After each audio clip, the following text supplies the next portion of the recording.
ఓరుగల్లుకు వందనం, పోరుగల్లుకు వందనం. గ్రామ గ్రామం నుంచి ఈ సంగ్రామ సదస్సుకు తరలి వచ్చిన ప్రతి రైతన్నకు నా ధన్యవాదం. ఇవాళ ఎందుకు పెట్టుకున్నాం ఈ సదస్సు, ఏ కారణం చేత ఈరోజు ఇంతమంది ఇంతటి ఎండలో ఈ కార్యక్రమాన్ని పెట్టుకున్నాం? సరిగ్గా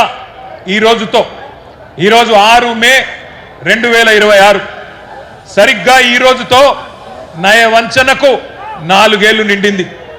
నయవంచనకు, మోసానికి 4 ఏళ్లు నిండింది.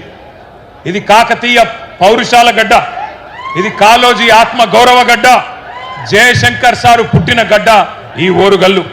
పోరాటాల విల్లు ఎక్కుపెడితే ఓరుగల్లు ద్రోహులకు గుండె జల్లుమంటది. అది మనం తెలంగాణ ఉద్యమంలోనే చూసిన విషయం కూడా నేను గుర్తు చేస్తా ఉన్నా. నర్సంపేట నుంచి ఇప్పుడే గౌరవనీయులు గౌరవ పెద్దలు రైతు మా గోపాలన్న మాట్లాడిండు. మా పెద్ద సుదర్శన్ రెడ్డి గారు మా సోదరుడు, వారిని ఆహ్వానిస్తే ఇక్కడికి వచ్చినారు. గోపాలన్న మాట్లాడితే మీ కేరింతలు, మీ చప్పట్లు వింటే నేను మధుసూదనాచారి గారు అనుకుంటా ఉన్నాం. ఇక మనం ఎవ్వరు మాట్లాడే అవసరం లేదు.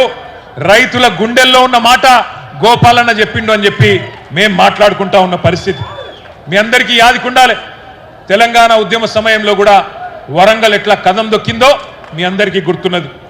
ఆ రోజుల్లో ఉద్యమ సమయంలో మా వినయ్ భాస్కర్ గారు పిలిస్తే నేను కూడా ఇదే హనుమకొండలో కాగడా పట్టుకొని మీతో పాటు కవాతు చేసిన. ఈ వరంగల్ వీధుల్లో తిరిగినాం. వరంగల్ జైల్లో ఆ ఉద్యమంలో భాగంగా ఇక్కడనే 2 రోజులు ఇక్కడే ఉన్నాం.